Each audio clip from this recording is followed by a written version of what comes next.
then there was the devastating boredom. During 5 years, spent almost entirely without books, newspapers or movies, allowed only a slate and a piece of chalk. Boyle said that when they once asked for something to read or anything to relieve the tedium, the kidnappers returned with a pile of dirty dishes to wash. They didn't know Justin Trudeau was Canada's Prime Minister until after they were rescued.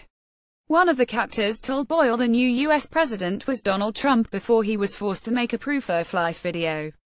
It didn't enter my mind that he was being serious, he said. But outside Boyle's father's office where we spoke Saturday, there was little evidence of what his children had been through as they enjoyed their first full day of freedom in Canada. Jonah was fascinated by flushing the toilet, and had dirty pants and bare feet from digging in the vegetable garden. Noah, too, played with wooden trains with his mother and Aunt Heather. Boyle's mother, Linda, found the best position to soothe her months-old granddaughter. Grace was snug against her side, cradled like a football. Candy wrappers littered the floor, tables were covered by coloring books, bouquets of flowers, a cake from Pakistan's High Commissioner. A welcome home banner hung over the dining room windows. The library looked as though a hurricane of toys and children's clothes had touched down. Boyle said he knows there will be many more questions about the family's captivity and rescue, and he plans to address them in coming days, already fielding an inbox full of emails from media outlets around the world.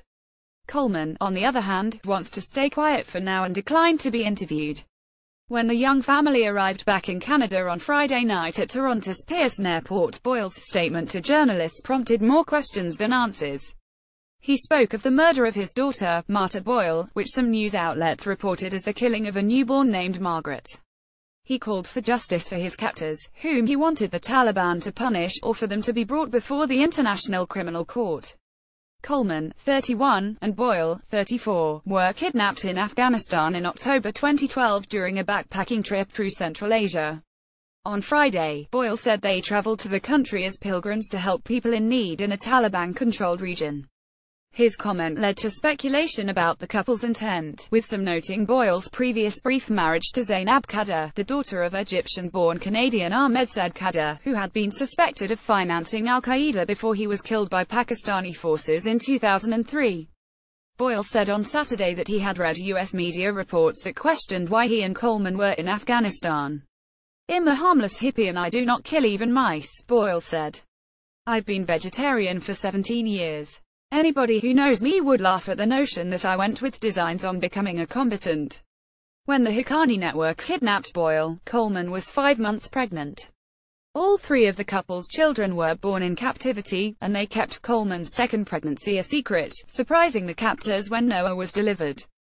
The Afghanistan-based Haqqani network are skilled kidnappers who often hold hostages for years as they negotiate lucrative financial deals or the release of prisoners.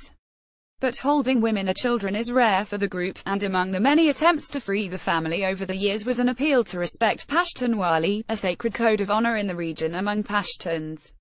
"Those who are Haqqani are different," Boyle said Saturday, growing angrier as he spoke of the kidnappers.